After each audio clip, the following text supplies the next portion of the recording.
A palavra abade quer dizer exatamente isso, Abba, Pai.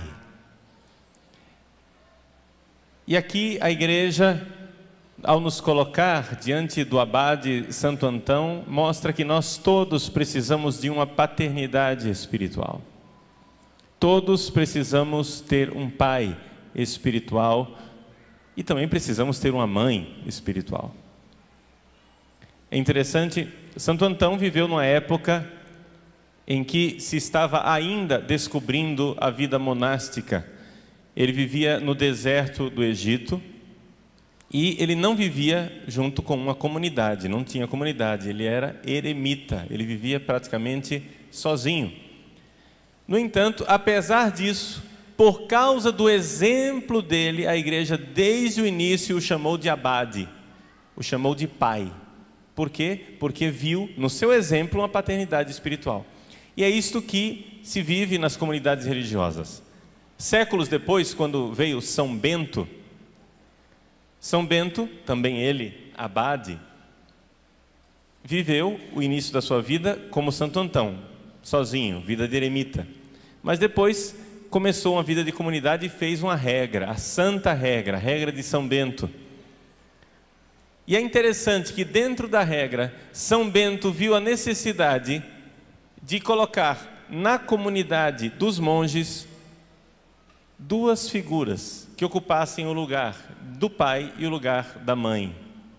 Dentro da comunidade monástica existe o pai, que é o abade, e existe aquela figura que é mais doce, acolhedora, amiga, que ocuparia aquilo que numa família seria o lugar da mãe, que é a figura do prior.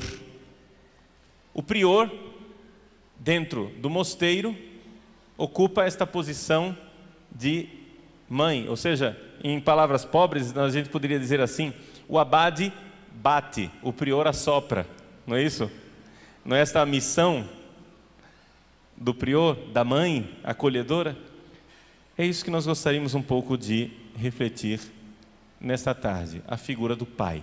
Hoje de manhã já falávamos da mãe, e inspirados pela figura de pai de Santo Antão, gostaríamos de refletir sobre a missão do pai dentro da família. Nós dizíamos hoje de manhã, e eu gostaria de insistir nisto, que a missão de pai e de mãe não é uma criação humana, mas é algo da criação de Deus, está na estrutura da personalidade humana. Todo ser humano precisa de um pai espiritualmente e de uma mãe, e que essas realidades são realidades espirituais e não só biológicas. Se você não conhece o seu pai biológico, se você não conhece a sua mãe biológica, não tem problema, saiba que alguém, se você hoje é uma pessoa normal, sadia, inteira, alguém desempenhou o papel de pai e de mãe espiritualmente, é isso que importa. Porque colocar no mundo, qualquer animal coloca, mas ser pai, ser mãe espirituais, somente nós que temos alma é que somos pai, é que somos mãe. Isto é uma realidade humana e não cultural. E eu digo isto a partir da pesquisa do padre Antônio Vergot, um sacerdote, psicólogo francês, que fez uma pesquisa nos vários continentes e descobriu que existe uma ideia de pai e de mãe que é transcultural. Como diz o título do livro dele, cross-cultural, ou seja, atravessa as várias culturas. Em todas as culturas existe uma figura de pai, existe uma figura de mãe. Hoje de manhã já vimos a figura da mãe. A figura da mãe, ela é marcada por uma realidade que é a acolhida. A mãe é uma disponibilidade afetiva, ela está de braços abertos para acolher. A mãe, ela é o amor incondicional. Ela ama o filho, não importa o que o filho faça. E o pai? O que é o pai? Qual é a figura do pai? Pois bem, o padre Vergot então descobriu que o pai, a figura do pai está necessariamente ligada à lei. O pai é uma figura de lei, o pai é o limite. E isto é fácil da gente entender por quê. A mãe e a criança vivem uma unidade. E a própria natureza, quando Deus fez a mãe, fez a natureza da mãe para estar unida à criança. Primeiro, a mãe quer segurar a criança no útero, senão ela perderia a criança. Depois ela quer segurar a criança nos braços, senão ela não amamentaria a criança. O problema é que depois ela quer segurar a criança em casa. E aí é necessário que surja a figura do pai, que é a figura que põe um limite dentro disto. E que então convida o filho a sair de casa e enfrentar o mundo. O pai é este limite. O pai, ele põe um limite na ligação de intimidade entre a mãe e a criança, sem quebrar esta ligação. Isso aqui é importante, vejam só. Limite, mas sem quebrar a ligação. O pai não põe limite na ligação entre a mãe e a criança porque está com ciúmes, não é isso. Ele põe uma barreira para o bem da própria criança. O pai é o intruso, poderíamos dizer assim. Ele entra como um terceiro. E isto é verdade, atenção, tanto para os meninos como para as meninas. A gente às vezes pensa assim: ah não, o pai entra para separar o filho da mãe, mas não entra para separar a filha da mãe, porque a filha já é mais ligada com o pai. Isso não é verdade. A filha é ligada com o pai, sim, mas o pai sempre exerce este papel de limite, tanto para os filhos do sexo masculino como para as filhas. Ele é sempre esse papel de lei e de limite, e isso é muito importante porque esse tempero, este equilíbrio da figura do pai e da figura da mãe é que faz com que os nossos filhos cresçam de forma saudável. Novamente, aqui está o problema na sociedade atual. Na sociedade atual, nós vimos hoje de manhã, as mães entram em rivalidade com o marido, querem ganhar tanto quanto o marido, querem ter carreira como o marido tem, querem desempenhar um papel mais masculino do que feminino, e por isso não dão tempo para os filhos, e aí nós vimos todas as consequências. Também o papel de pai está em crise. Ninguém quer ser pai. Na verdade, eu costumo dizer que nas famílias atuais, as crianças costumam ter duas mães, uma com barba e outra sem barba. Ou seja, o pai também quer ser mamãe. Ninguém quer ser pai, ninguém quer ser lei, ninguém quer ser limite. Todo mundo só quer ser bonzinho. Mas alguém, gente, precisa dentro da família assumir o ônus, a responsabilidade, a missão, o encargo de ser a lei, de colocar um limite. Nós sabemos muito bem o quanto isso é necessário. Leva um certo tempo para o filho reconhecer com gratidão esse papel do pai. Por isso que é um papel ingrato. Porque isso também apareceu na pesquisa do padre Vergote. Todo mundo reclama que quer ter um pai, mas ao mesmo tempo todo mundo parece que quer se ver livre do pai. É interessante essa ambiguidade. Eu quero ter um pai. Eu nunca tive um pai de verdade. Aí quando o pai aparece para pôr o limite, para pôr a lei, ninguém quer o limite, ninguém quer lei. É uma ambiguidade. E é importante que você que é pai do sexo masculino, estou falando aqui do pai, não estou falando dos pais em geral, pai e mãe, estou falando do pai, o homem. Você que é pai, você precisa assumir essa missão de ser lei, de ser limite. E aqui outra coisa também importante. Mesmo nas famílias onde não há um pai biológico, isso é necessário. Vamos supor que na sua família haja, a mãe é mãe solteira, nunca se casou. Alguém precisa assumir o papel de pai e precisa ser uma pessoa do sexo masculino, compreendem isso?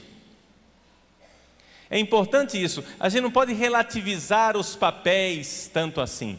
É sempre uma pessoa do sexo masculino que é responsável, de alguma forma, de colocar o limite. Isso faz parte do desígnio de Deus, faz parte daquilo que Deus colocou como a função do homem e da mulher dentro da família. Não é uma criação cultural, não. Então, é necessário que haja uma figura masculina que seja a lei. É necessário que haja uma figura masculina que dentro da família real seja o limite para os filhos. Então, quer seja um avô, quer seja um padrasto, quer seja um tio, quer seja um padrinho, alguém precisa assumir esta realidade de pai, de saber pôr limites e dizer: olha aqui, moleque, até aqui você vai, daqui para frente não dá, aí você já passou do limite, é só até aqui. Como colocar esses limites?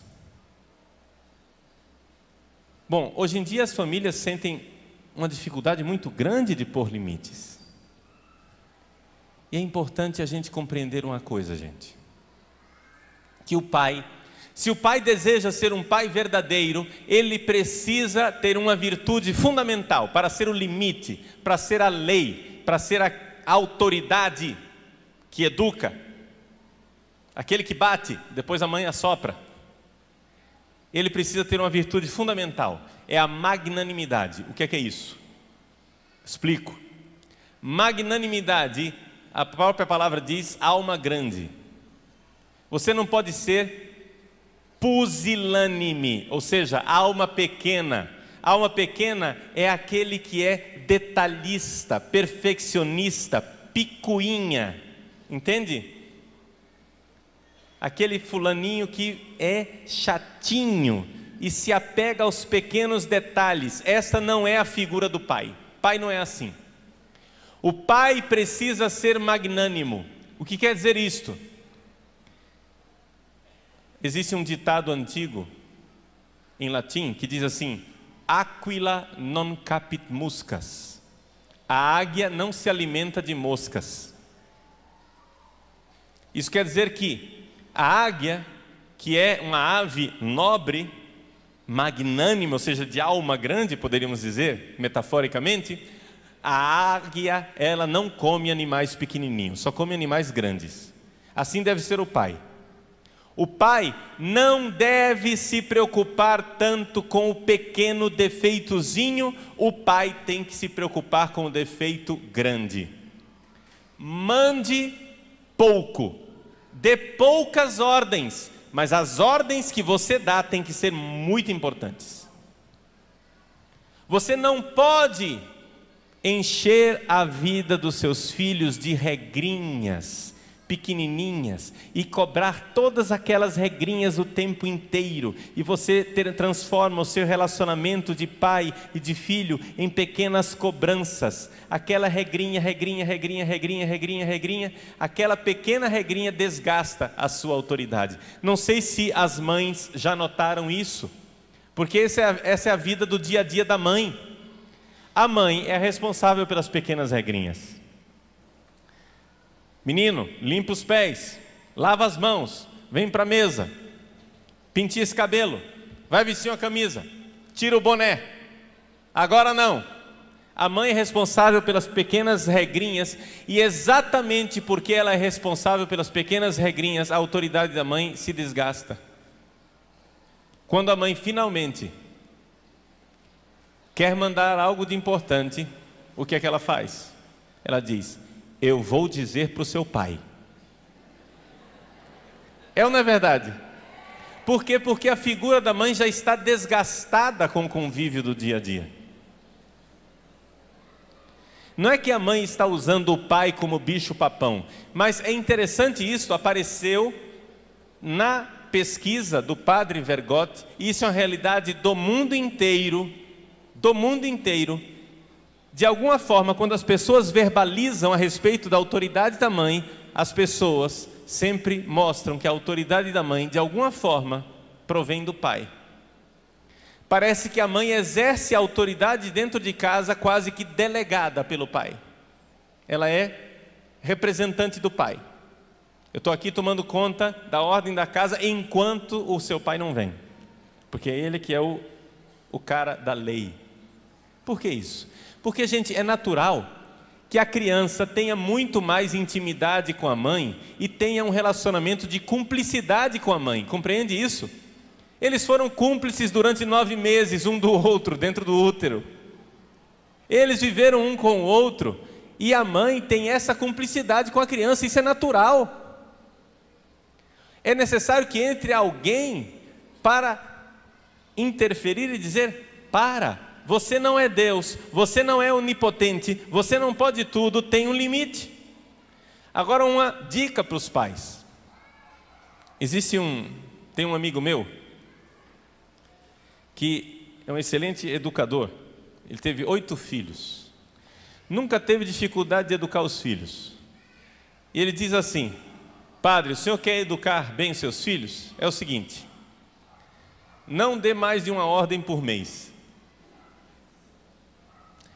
Dê a ordem. E quando você der a ordem, não explique muito.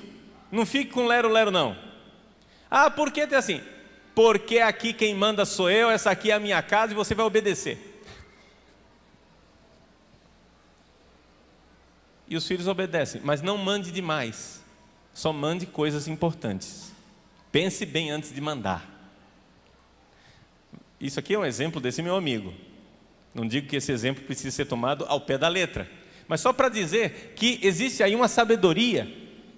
Existe uma sabedoria de não gastar a autoridade do pai. A autoridade do pai precisa existir, precisa estar lá. Ela é mais ou menos como uma faca. Se você usa demais, quando você mais precisa, ela está cega.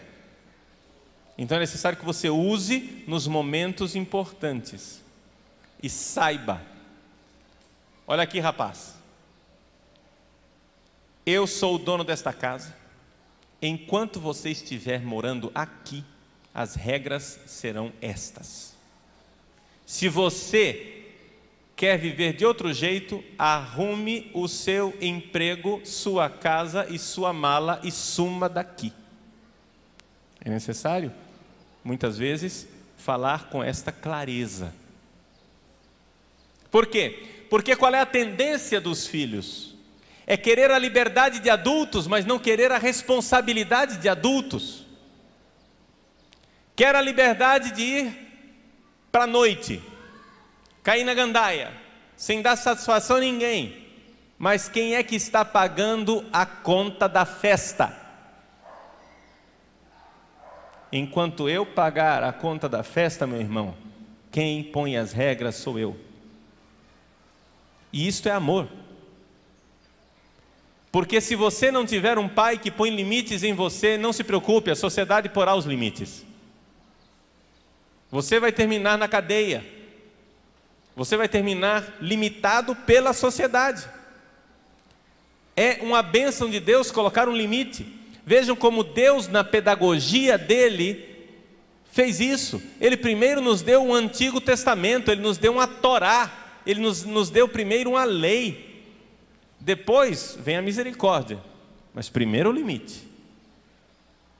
Primeiro, não matarás, não cometerás adultério, não levantarás falso testemunho, não. E o não tem que ser bem claro, tem que haver limites.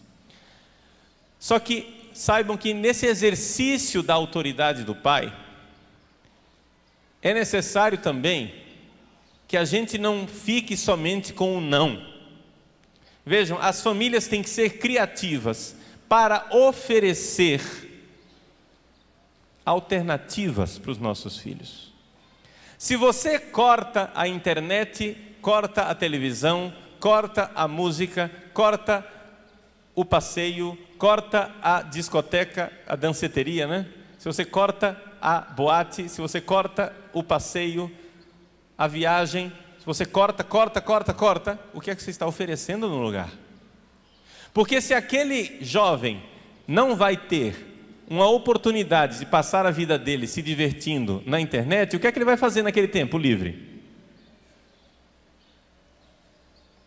É importante você compreender isso. É importante você compreender que você não pode colocar chave na televisão, cortar a conexão da internet, colocar senha e querer que ele fique de papo para o ar o dia inteiro sem ter o que fazer. Você tem que dar alternativas. É aquilo que eu dizia hoje de manhã, aliás, eu falei ontem à noite também, e é uma coisa que eu quero insistir: água mole em pedra dura, né? Tanto bate até que fura. Ter filho, uma vez que você teve filho, eu não sei se você planejou o seu filho ou se você não planejou o seu filho. Deus planejou o seu filho. Você recebeu um presente de Deus. O seu filho é um dom de Deus para você. Recebeu o filho, meu irmão, sua vida daqui para frente está mudada. Acabou. Acabou o tempo de solteiro. Você pode até nem ser casado, mas acabou sua liberdade de solteiro. Você teve um filho?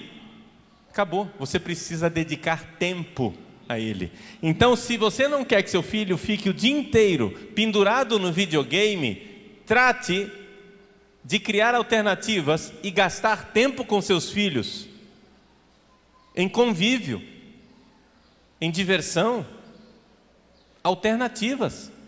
Agora o que acontece? A gente quer abraço, mas não quer fazer o gol, né? Jogador que quer abraço, ninguém me abraça, faça gol, que aí as pessoas te abraçam. Faça o gol.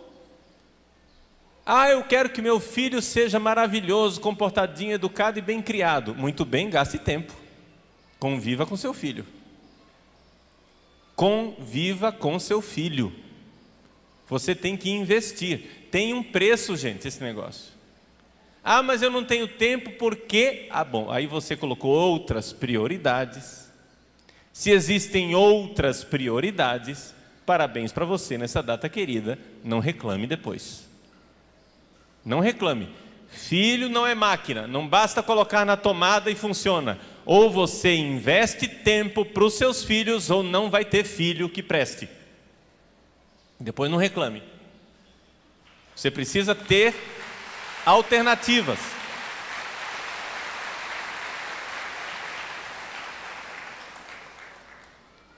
Então é necessário saber isto.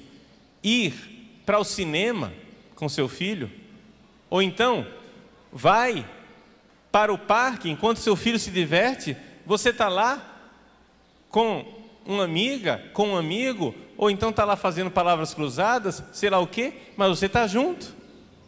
Você precisa investir o tempo. Agora você larga no mundo, meu irmão, aí não dá certo. É necessário também ir dando aos poucos para o filho responsabilidade. E uma das características básicas do pai é aquela característica do pai do filho pródigo. Na parábola do filho pródigo, o filho pródigo diz assim para o pai: Pai, dá-me a parte da herança que me cabe. O pai diz: Pois não, está aqui, pode levar. Se fosse uma mãe, ia ser um drama, né? Não, você não sai daqui. Ela se joga na porta, você tem que passar por cima do meu cadáver. Aí o filho vai embora, aí ela agarra o pé do filho, o filho sai arrastando. Você não vai embora. Gente, o pai não faz esse tipo de chantagem. Entendeu? O pai não faz esse tipo de chantagem. Porta da frente, serventia da casa. Fica ali, pode ir, suma. Que é isso, padre? Esta é a figura do pai. O pai precisa fazer isto. Olha aqui, meu irmãozinho. Você quer aprontar com a sua vida? Então, suma. Por quê? Porque o filho precisa entender esse recado diz para o filho que as coisas têm um custo. A liberdade tem um preço. O adulto tem uma liberdade, mas essa liberdade tem responsabilidade. Você quer a liberdade de fazer o que quiser com o seu dinheiro? Muito bem, ganhe o seu dinheiro. Ah, padre, mas ele já ganha o dinheiro dele, ele já trabalha. Pois é, mas ele por acaso mora na sua casa? Mora. E ele paga as contas? Não, está errado. Está errado? Quer liberdade? Pensa bem, o cara tem o salário livre, não tem uma responsabilidade dentro da casa. E quer a liberdade de fazer o que quiser com o dinheiro. Não, está morando aqui dentro, vamos pagar a conta de luz, vamos pagar a conta de telefone, vamos assumir uma responsabilidade. Você quer liberdade, meu irmão? Junto com a liberdade de adulto vem a responsabilidade de adulto.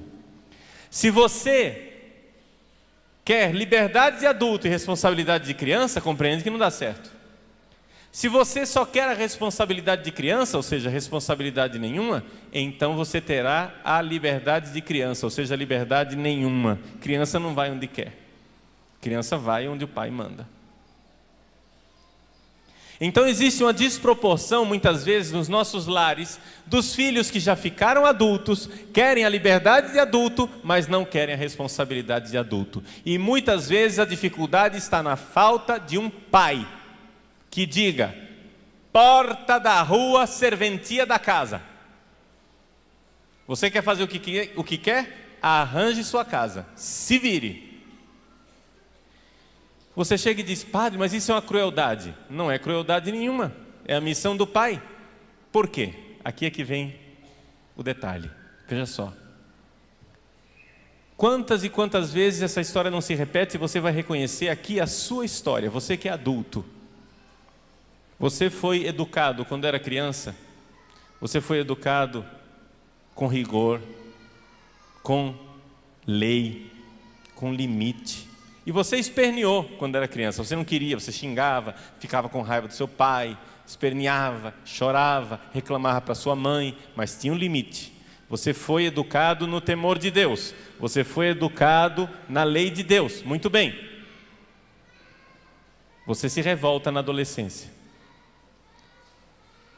Sai de casa como filho pródigo, entre aspas, ou seja, sai de casa nem que seja espiritualmente. Muitas vezes os filhos e as filhas não têm a coragem de sair de casa fisicamente, materialmente, mas saem de casa no coração, mentalmente, espiritualmente.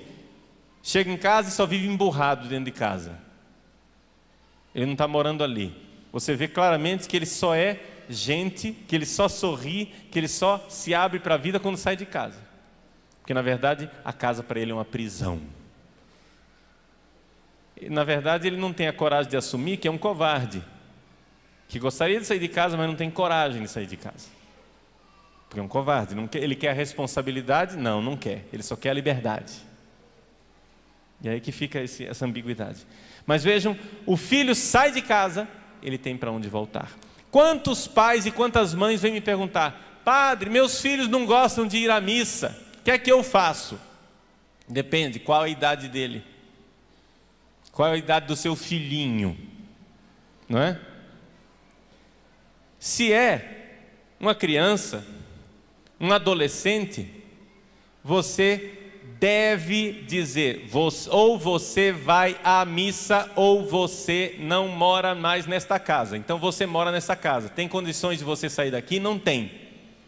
Tem condições de você se sustentar? Não tem. Tem condições de você pagar as contas? Não tem. Você é criança, você é adolescente. Enquanto você morar na nossa casa, vai ter religião, vai ter igreja, vai ter missa dominical. Mas ele vai de má vontade. Que vá de má vontade. Porque depois, quando ele for jovem adulto, se revoltar e não puser mais os pés na igreja, um dia acontecerá com ele como aconteceu com o filho pródigo.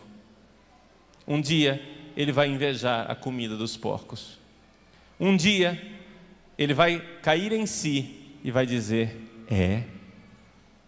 o meu velho tinha razão.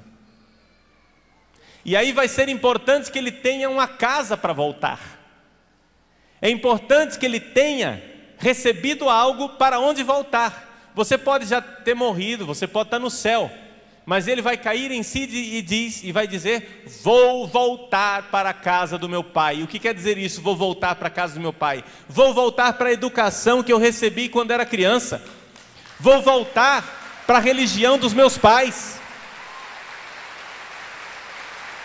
Quantos de nós não reconhecemos nisso a nossa própria história? É ou não é verdade?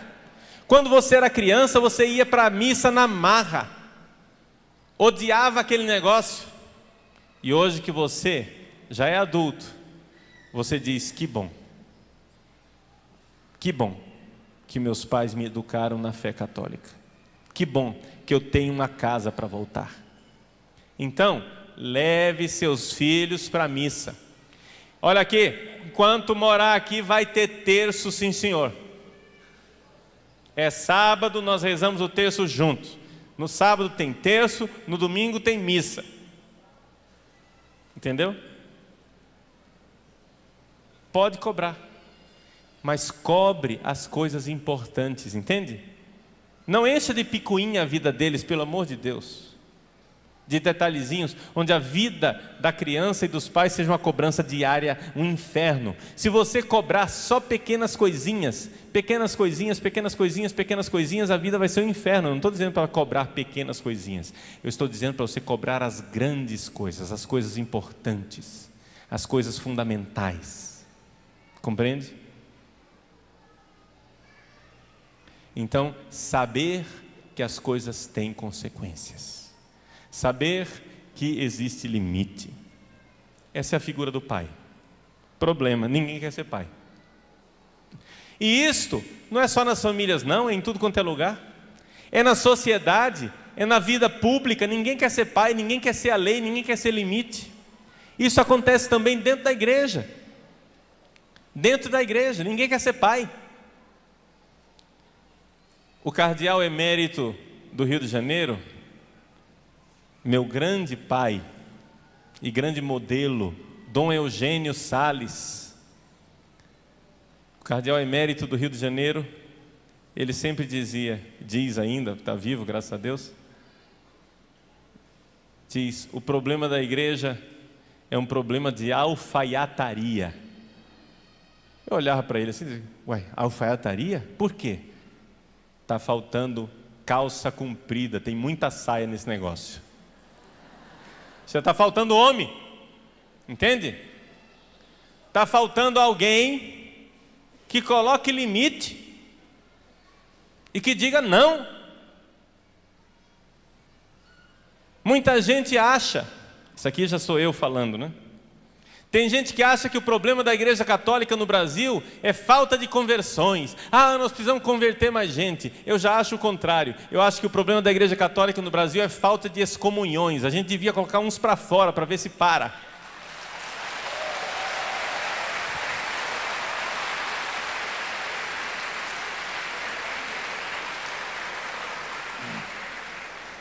Para ver se para de ensinar heresia, para de fazer maluquice dentro da igreja.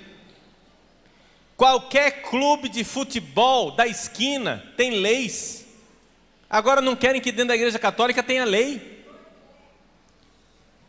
Se você entrar na torcida organizada de um time,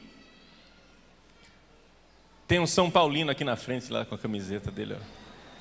Se você entra na torcida organizada do São Paulo, peguei o São Paulo porque é a camisa que está aqui na frente. Se você entra na torcida organizada do São Paulo, e no dia do jogo, você quer ir vestido, sei lá de que time, de Flamengo, né? Uma vez Flamengo, Flamengo até morrer, né?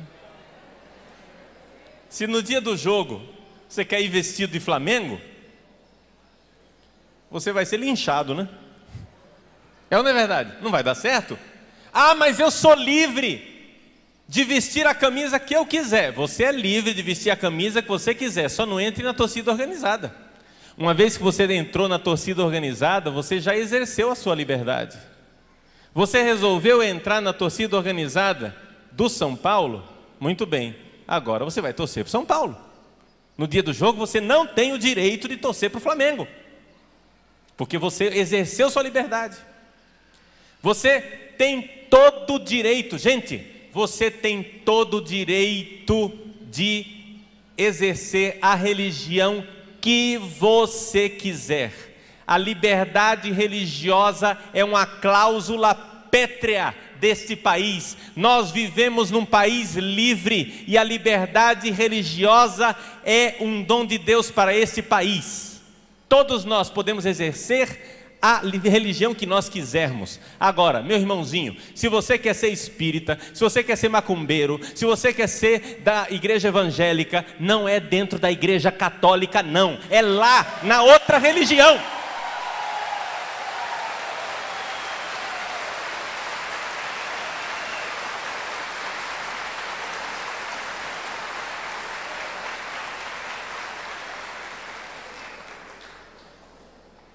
Agora o cara não se converte direito e quer vir aqui bagunçar a nossa igreja?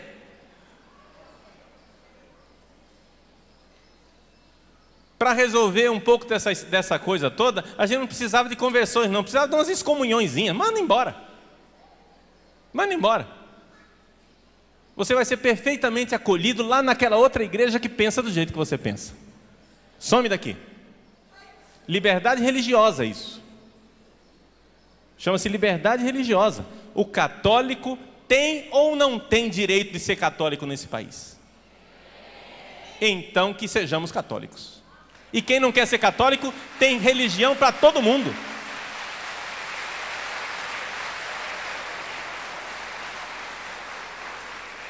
Tem religião para todo mundo, à disposição. Todos os gostos e cores. E você como pai, e você como mãe, como é que você vai exercer o seu pátrio poder?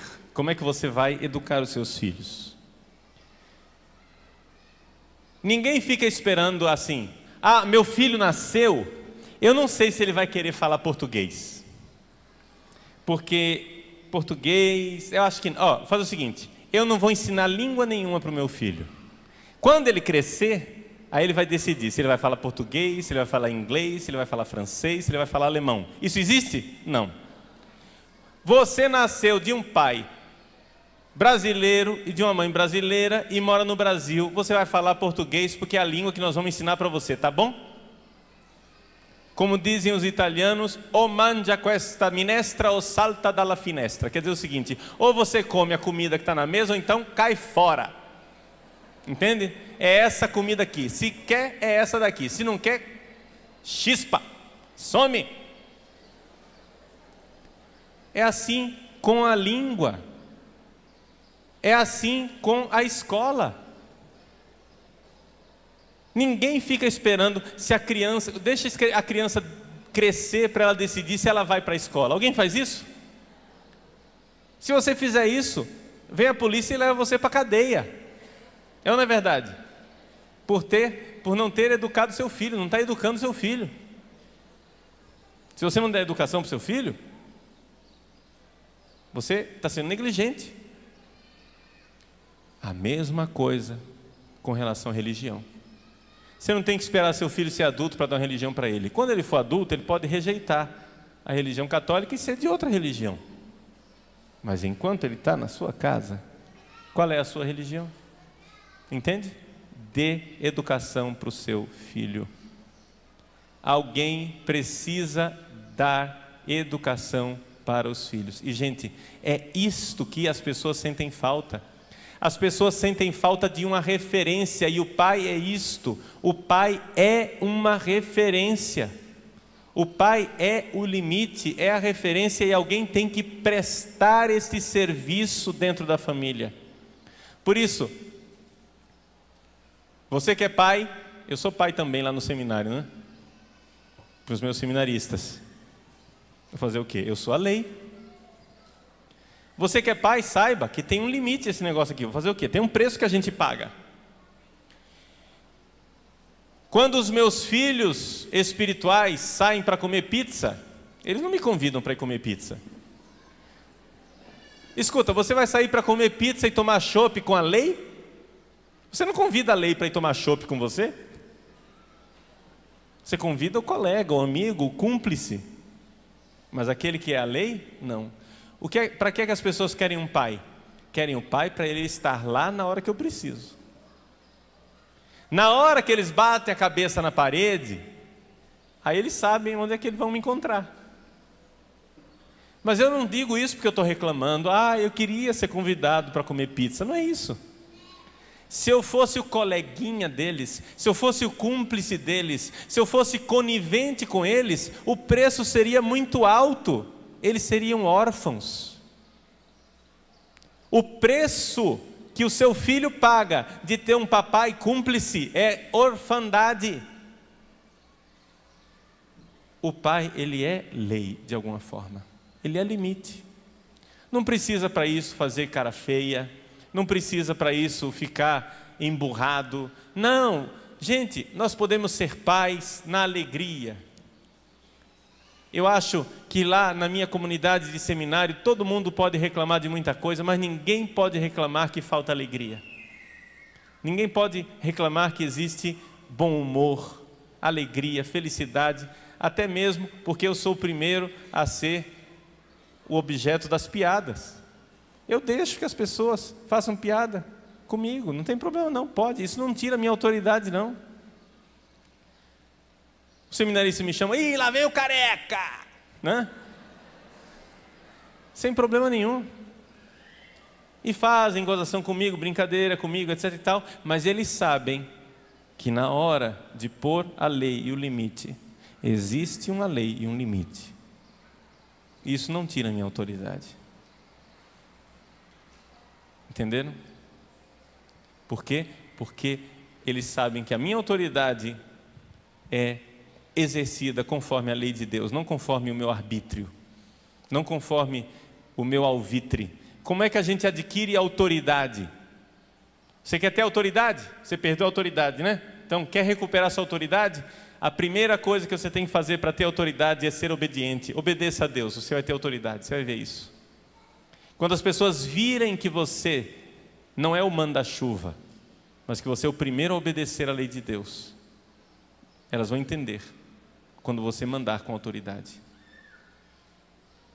Quando eu, como padre, diante da minha comunidade de seminaristas, sou o primeiro a obedecer o bispo, aí eu adquiro autoridade.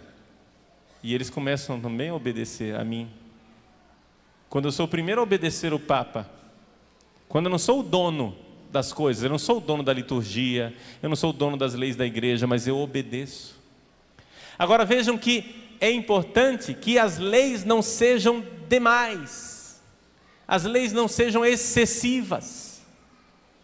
A igreja, na sua sabedoria, ela faz poucas leis. Não sei se vocês já notaram isso. Lá em Brasília, nós temos centenas de senadores e deputados contratados para fazer lei o dia inteiro. É ou não é verdade? Na igreja não tem isso. Na igreja não tem um poder legislativo reunido permanentemente para fazer leis. A igreja, por exemplo, fez as leis do Código de Direito Canônico em 1983. Pronto, tá bom, tá feito. E agora? Bom, agora vamos cumprir essas leis, que são poucas, graças a Deus, e não tem que ficar mudando o tempo inteiro. Porque lei, gente, aprendamos da sabedoria da igreja, lei quanto menos melhor. Nós estamos num país onde tem tanta lei, tem tanta regulamentação, tem tanta lei, que eu suspeito que quase não existe um brasileiro que não seja de alguma forma um criminoso. Pelo excesso de leis, é lei para tudo. Daqui a pouco eles estão querendo regulamentar a respiração. Daqui a pouco estão querendo fazer leis para tudo. Não é assim não, gente. Leis, a gente deve fazer leis somente com coisa importante. O que não é importante a gente tem que deixar para o bom senso, tem que deixar para a responsabilidade das pessoas. Parar com essa mania de excesso de leis. Eles querem regulamentar tudo e mandar na nossa vida e tudo. Aí é as leis trabalhistas, é as leis de segurança, é as leis de trânsito, é as leis de não sei o que, etc. É tanta lei, tanta lei, tanta lei que você não sabe mais o que fazer.